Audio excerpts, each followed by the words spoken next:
2026 महाराष्ट्र केसरी 68वी महाराष्ट्र केसरी वाघोली येथे पुणे येथे होत आहे. तरी आत्तापर्यंत 67 केसरी महाराष्ट्र केसरी आहेत, त्यातल्या काय अनिर्णित राहिल्या आहेत. त्यात सर्वात मोठं बक्षीस म्हणजे रामकृष्ण सातव पाटील यांनी फॉर्च्युनर गाडी 65 लाखाची फॉर्च्युनर गाडी खुलेली आहे. तर आत्तापर्यंत जेवढे 67 महाराष्ट्र केसरी आले त्यात सर्वात मोठं बक्षीस म्हणजे श्री रामकृष्ण सातव पाटील यांनी ठेवलेलं आहे.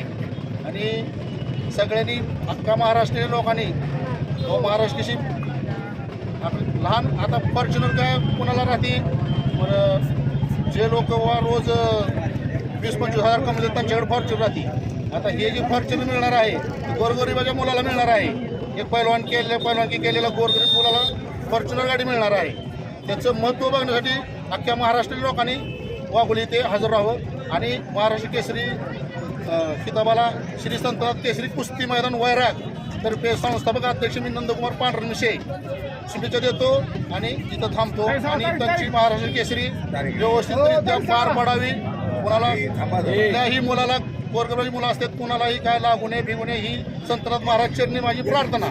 महाराष्ट्र राज्य कुस्तीगीर संघाच्या मान्यतेने 68वी महाराष्ट्र केसरी कुस्ती स्पर्धा 18 ते 22 रोजी वाघोली येथे रामकृष्णांना सातव पाटील यांच्या आयोजनाखाली घेण्याचे ठरलेले आहे. तरी प्रथमच आज महाराष्ट्र केसरीची गदा आई तुळजाभवानी चरणी प्रथमच आजपर्यंतच्या 68 महाराष्ट्र केसरी नंतर आई तुळजाभवानी चरणी पूजनासाठी आली होती. आणि त्या गदेचं पूजन झाल्यानंतर वैरागकरांच्या मागणीनुसार आपण आज ही गदा तिथून वैरागमध्ये आणलेली आहे. तरी वैरागच्या लोकांनी रामकृष्णांना सातव पाटलांनी जी सामन्याचं आयोजन केलेलं आहे तिथं जास्तीत जास्त उपस्थिती लावावी एवढं बोलतो.